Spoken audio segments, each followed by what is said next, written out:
Você acredita em lobisomens? Nunca pensei que um dia estaria perguntando isso de forma tão séria, mas depois do que vivi, posso garantir que essa não é uma pergunta retórica. Se você planeja visitar o interior de Minas Gerais, talvez seja melhor repensar seus planos. O que eu presenciei mudou completamente minha percepção do que é real. Tudo começou com uma viagem despretensiosa.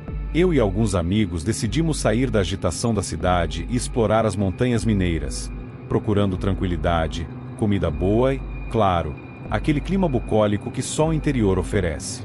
Escolhemos uma pequena cidade, daquelas que mal aparecem no mapa, chamada São Vicente das Pedras. No caminho, ouvimos falar de lendas locais, histórias de assombrações e criaturas que rondavam as matas, mas rimos disso. Afinal, quem ainda acredita nessas superstições? Na nossa primeira noite, depois de um jantar farto à base de queijo, feijão tropeiro e torresmo, começamos a ouvir sons estranhos vindos das montanhas. Algo entre um uivo e um rosnado. Pensei que fosse o vento ou algum animal selvagem. No entanto, os moradores da cidade olhavam de lado, inquietos, como se soubessem de algo que preferiam não comentar. Quando perguntei à dona da pousada sobre aqueles sons, ela simplesmente sorriu de forma vaga e disse para trancar bem as portas. Antes de descobrir os mistérios que envolvem esta história, deixe seu like para ajudar nosso canal a ganhar maior alcance. Se inscreva para não perder nenhuma história e comente suas impressões ao final desta história. Você nos ajuda e se junta à nossa comunidade. Vamos à história. Ignoramos o conselho dela e, na segunda noite, decidimos explorar um pouco mais a floresta ao redor da cidade. Pegamos lanternas, eufóricos com a ideia de uma aventura noturna, mas conforme caminhávamos, o som dos uivos ficava cada vez mais próximo. Eram guturais, carregados de um ódio primal. Meus amigos começaram a hesitar, mas eu insisti. Queria ver com meus próprios olhos o que estava causando aquilo. Então, o cheiro veio. Um odor forte de carniça, como se algo estivesse apodrecendo há dias. Nesse momento, percebi que aquilo que estava nos espreitando não era um simples animal da mata. Eu senti seus olhos sobre nós, algo nos observava. De repente, o silêncio. Não havia mais uivos, nem o barulho dos insetos ou do vento. Só o peso do silêncio, denso como uma cortina de veludo, descendo sobre nós. E foi quando eu vi, entre as árvores, iluminado por nossa lanterna, um vulto enorme, pelos negros como a noite, dentes brancos e afiados. Seus olhos, seus olhos, eram vermelhos, como brasas ardentes. Não era um animal qualquer, e também não era um homem. Era algo no meio do caminho, uma aberração. E estava ali, parado, me encarando. Meu coração martelava no peito, e a floresta parecia não ter fim. Podíamos ouvir seus passos pesados, suas garras rasgando o solo atrás de nós. Sentíamos sua presença se aproximando. Quando finalmente chegamos ao vilarejo, a criatura desapareceu, mas eu sabia que aquilo não havia terminado. Não para mim. Meu corpo estava todo arranhado. Mas pensando bem, como não estaria depois de correr em meio aos galhos e espinheiros da floresta? Na manhã seguinte, São Vicente das Pedras parecia tranquila. As pessoas continuavam suas rotinas, como se a noite anterior não tivesse acontecido. Quando contei o que vimos, ninguém acreditou. Todos me olhavam como se eu estivesse ficando louco. Até meus amigos começaram a duvidar de seus próprios olhos. Mas eu sabia o que havia visto. O lobisomem era real, e estava à espreita, esperando. Alguns dias depois, um corpo foi encontrado nos arredores da cidade. Era um turista, ou o que restava dele, estribuchado de uma forma pouco comum. Os moradores sussurravam entre si, mas quando os estranhos perguntavam, a resposta era sempre a mesma: deve ter sido um lobo ou algum outro animal selvagem. Mas eu sabia. O que havia atacado aquele turista não era um simples animal. Era ele, o lobisomem. Voltei para casa com um peso no peito e uma pergunta que não me deixa em paz. Quanto tempo até que ele saia das matas e venha caçar na cidade? Eu não posso deixar de pensar que talvez ele tenha me marcado de alguma forma. Na manhã seguinte ao corpo ser encontrado, A cidade mergulhou em um clima de medo silencioso. Os habitantes evitavam falar sobre o ocorrido, mas seus olhares fugidios e sussurros ao longe deixavam claro que todos sabiam o que estava acontecendo. Alguns turistas que ainda estavam na região decidiram encurtar sua estadia, partindo sem olhar para trás, enquanto outros, corajosos ou tolos, preferiram acreditar que tudo não passava de um acidente infeliz. Eu e meus amigos, agora divididos entre o medo e a curiosidade mórbida, decidimos ficar mais um dia, embora aquele instinto primal dentro de mim gritasse para que eu fosse embora o mais rápido possível. Havia algo naquela criatura que parecia ter se grudado em mim, uma presença que não me deixava em paz. E foi naquela tarde que tudo começou a piorar. Saímos para caminhar pelos arredores, mantendo distância das áreas mais densas da floresta. Tudo parecia calmo. O sol brilhava forte, e a brisa fresca das montanhas trazia um ar de tranquilidade. No entanto, conforme o dia avançava e o sol se punha, aquela familiar sensação de ser observado voltou, arranhando a parte de trás da minha mente. À medida que a escuridão tomava conta, o medo se tornava quase palpável. De volta à pousada, durante o jantar, o clima estava tenso. Meus amigos estavam mais silenciosos do que de costume, e eu podia ver o cansaço em seus rostos. Quando perguntei se alguém tinha tido dificuldades para dormir na noite anterior, todos admitiram que sim. Havia pesadelos, todos semelhantes, sombras grandes, olhos vermelhos, e a sensação de estarem sendo caçados. Foi quando percebi que não era só comigo. Naquela noite, dormimos mal. O vento assobiava pelas frestas das janelas da pousada, e os uivos, que antes pareciam distantes, agora estavam mais próximos. Eram lamentos profundos, cortando o silêncio da madrugada. E então, vieram os gritos. Levantei de um salto, sem entender o que estava acontecendo. Um dos meus amigos estava na porta, tremendo, tentando falar algo que não fazia sentido. Ele está aqui. Ele está aqui. Olhei pela janela, e foi aí que vi, novamente, a sombra. Dessa vez, não entre as árvores, mas no meio da cidade, caminhando pelas ruas vazias. O lobisomem, agora, não estava mais preso à floresta. Estava entre nós. As luzes das casas se apagavam rapidamente enquanto os moradores trancavam portas e janelas. Sabiam o que estava acontecendo, e sabiam que não havia muito a fazer além de se esconder e torcer para não serem os próximos. Corremos até o quarto, trancando tudo o que podíamos, enquanto o som de passos pesados e unhas arranhando o chão ressoava lá fora. De repente, a porta da pousada foi atingida com força. Um baque que ecoou pelo corredor. Minha respiração parou. Segundos de silêncio se passaram até que o som de garras arranhando a madeira começou. A criatura estava tentando entrar. Meus amigos olhavam para mim, aterrorizados, esperando que eu soubesse o que fazer. Mas eu estava tão perdido quanto eles. Cada batida na porta parecia mais forte, como se a madeira estivesse prestes a ceder. Então, de repente, tudo parou. O silêncio voltou de forma quase insuportável. Fiquei em pé, esperando o próximo movimento. No entanto, após longos minutos de tensão, percebemos que, por algum motivo, ele havia ido embora. Alívio e confusão tomaram conta de nós, mas sabíamos que isso era temporário. O lobisomem não desistia tão fácil assim. Decidimos, ali mesmo, que ao amanhecer partiríamos. Não havia mais motivo para ficarmos. Aquela cidade estava amaldiçoada, e nós havíamos visto demais. Quando o sol finalmente começou a iluminar o céu, jogamos nossas coisas nos carros e nos preparamos para partir. Conforme passávamos pelas ruas desertas de São Vicente das Pedras, percebi que os olhares dos poucos moradores que estavam fora de suas casas eram de pura desconfiança.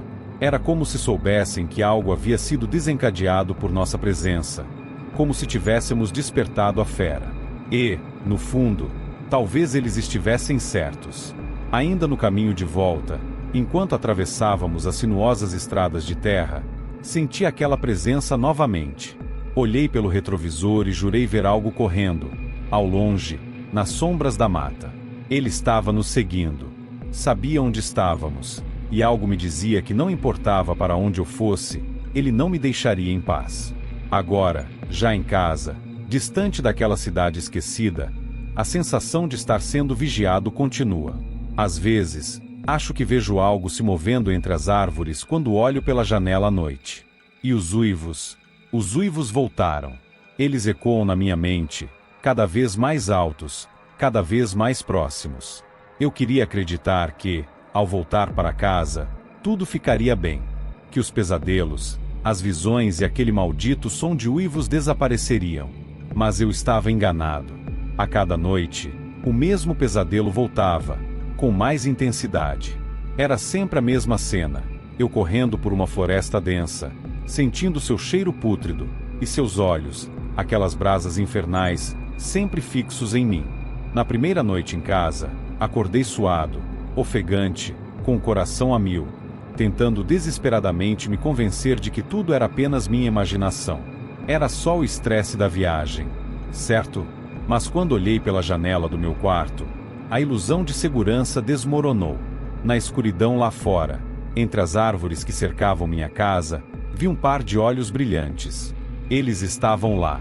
Durante o dia, tudo parecia normal. A rotina cotidiana voltava ao seu ritmo, e o medo da noite anterior parecia irracional à luz do sol.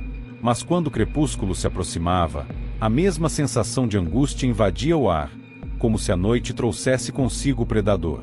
E a cada noite, os uivos ficavam mais próximos. Não importava quantas vezes eu tentasse convencer a mim mesmo de que estava seguro em casa, algo me dizia que ele estava cada vez mais perto. Depois de alguns dias, os pesadelos começaram a invadir meus sonhos de maneira mais visceral. Em um deles, acordei no meio da noite, mas não no meu quarto. Eu estava no meio de uma clareira, com um lobisomem diante de mim, seus olhos vermelhos faiscando de ódio. Eu tentei correr, mas minhas pernas pareciam presas ao chão. A fera se aproximava lentamente, seus dentes reluzindo à luz da lua. Quando ele deu o bote, eu acordei, suando frio, meus lençóis ensopados. Mas algo estava errado. Eu estava coberto de lama. Meus pés estavam sujos, e minha janela estava aberta. Aterrorizado, olhei ao redor, e vi marcas de garras na madeira da moldura. Elas não estavam lá antes. Era impossível negar. Eu havia saído durante a noite, e ele estava mais perto do que nunca. Nos dias seguintes, comecei a notar mudanças no meu próprio comportamento. Estava mais irritadiço, desconfiado, e a cada dia sentia um cheiro estranho em mim, algo que lembrava aquele odor de podridão que senti na floresta. Quando passava perto de espelhos, tinha a impressão de que algo no meu reflexo não estava certo. Não eram só olheiras e o cansaço. Havia algo nos meus olhos. Um brilho diferente. Um vermelho tênue, que sumia sempre que eu tentava focar. Foi quando decidi que precisava de respostas. Voltei a São Vicente das Pedras. A viagem de volta foi sombria. As montanhas que antes me traziam paz agora pareciam uma muralha intransponível, guardando segredos que eu não deveria ter descoberto. Ao chegar na cidade, fui direto à pousada, mas a dona sequer abriu a porta. Os moradores me evitavam, como se eu carregasse comigo uma maldição. E, talvez, eu carregasse mesmo. Encontrei um velho, sentado perto da igreja, que parecia me observar há algum tempo. Ele me chamou com um gesto lento. Sem dizer uma palavra, ele apontou para a floresta. Não precisei de mais nada. Sabia que era ali que encontraria as respostas. Caminhei até o coração da floresta, guiado apenas por um instinto que eu não conseguia explicar. Era como se algo, ou alguém, estivesse me chamando. E, então, na clareira onde tudo começou, eu o vi novamente. Mas dessa vez, não corri. O lobisomem se aproximou, seus olhos fixos nos meus. Havia algo diferente em seu olhar, algo que parecia quase humano. E foi então que compreendi. Ele não estava me caçando. Ele estava me chamando. Algo dentro de mim começou a despertar. Algo que estava adormecido até aquele momento. A verdade é que eu já não era o mesmo desde aquela noite em que o vi pela primeira vez. Ele havia me marcado, e agora, era como se eu estivesse me tornando parte dele. Tentei lutar, tentei resistir, mas a transformação era inevitável. A dor foi insuportável, como se meus ossos estivessem sendo quebrados e reformados. Minha pele ardia, meus dentes se alongavam, e meus sentidos se aguçaram de uma forma que nunca imaginei ser possível. O lobisomem rugiu, e seu rugido ressoou dentro de mim. Eu caí de joelhos, incapaz de suportar o que estava acontecendo. Quando finalmente consegui me levantar, eu já não era o mesmo. Meus olhos, agora, refletiam o brilho carmesim que um dia tanto temi. O lobisomem desapareceu na escuridão da floresta, mas eu sabia que ele não havia ido embora. Agora, éramos ligados por um destino que eu jamais poderia escapar. Voltei para casa, mas a cada noite, sinto a transformação tomar conta de mim. Ouço os uivos, e eles vêm de dentro de mim. Então, talvez você pense que ainda há uma maneira de escapar desse destino sombrio. Eu também pensei, no início, que havia uma saída, que, de alguma forma, eu poderia me livrar dessa maldição. Mas quanto mais eu tentava resistir, mais ela se enraizava em mim. Depois daquela noite, eu voltei para minha casa, mas não voltei sozinho. O lobisomem não estava mais me caçando porque, agora, ele fazia parte de mim. No começo, as transformações eram esporádicas, acontecendo apenas nas noites de lua cheia, como nas lendas. Eu lutava contra o que estava dentro de mim, me trancando em quartos, amarrando minhas mãos e pés, na esperança de que, se eu me limitasse, talvez conseguisse evitar o pior. Mas a maldição tem fome, e ela não respeita correntes, nem portas trancadas. Nas noites em que eu me trancava, acordava com as correntes quebradas, as paredes arranhadas, e o cheiro de sangue fresco impregnado no ar. Saía pela cidade com um vazio na memória, sem saber o que tinha acontecido. Até que um dia, vi o jornal, ataques a animais, corpos dilacerados encontrados nas áreas próximas. As pessoas diziam que era um grande lobo, que algum animal selvagem havia escapado das montanhas, mas eu sabia. Eu sabia que a fera era eu. A transformação começou a ficar mais intensa, cada vez mais frequente. Agora, não era mais só nas noites de lua cheia. O monstro dentro de mim estava tomando controle, lentamente, se infiltrando nas partes da minha vida que eu ainda acreditava controlar. Eu sentia o cheiro do medo das pessoas ao meu redor, percebia seus corações batendo acelerados quando passavam por mim nas ruas. E, com o tempo, esse cheiro começou a despertar uma fome insaciável. Foi então que percebi que não havia mais saída. A cada transformação, a linha entre o homem e a besta se tornava mais tênue, até que eu comecei a perder qualquer esperança de voltar ao que eu era. Eu queria me isolar, fugir para longe de todos. Mas o lobisomem não é apenas uma fera, ele é um predador, e seu instinto é caçar. Uma noite, enquanto a lua se erguia, decidi que a única maneira de acabar com isso era terminar com tudo.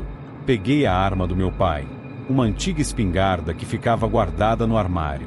Esperei pela transformação, esperei até sentir a pele rasgar e os ossos mudarem. Quando finalmente a fera tomou conta de mim, eu sabia que era a hora. Apontei a arma para o meu peito, esperando que a morte pudesse ser a libertação. Mas o monstro não deixou. Antes que eu pudesse apertar o gatilho, minha mão transformada, com garras afiadas, arrancou a arma de mim. O lobisomem queria viver. E, naquele momento, entendi que o controle que eu achava que tinha era apenas uma ilusão. A besta não permitiria minha fuga. Agora, vivo nas sombras. Fujo de cidade em cidade, na esperança de evitar que mais pessoas se tornem vítimas da criatura que vive em mim. Nas noites de lua cheia, me escondo nas matas, longe de tudo e todos, tentando a todo custo impedir o próximo ataque. Mas sei que é só questão de tempo até que o monstro me consuma completamente. Você ainda acha que há uma saída? Eu já perdi tudo tentando fugir dessa maldição. Talvez, no fim, a única forma de escapar seja nunca ser caçado. Talvez a única forma de se salvar seja nunca entrar naquela floresta. Mas se já entrou, se já ouviu os uivos e sentiu o olhar ardente da criatura, então, sinto muito. Você já está marcado. Por favor, se alguém souber como me livro desta maldição, escreva nos comentários. Se você curtiu esta história, deixe seu like e se inscreva no canal, pois quem se inscreve não está mais sozinho. Aqui na tela temos outros vídeos sugeridos. Se quiser mais uma dose de mistério, Clique e assista mais um vídeo. Até logo!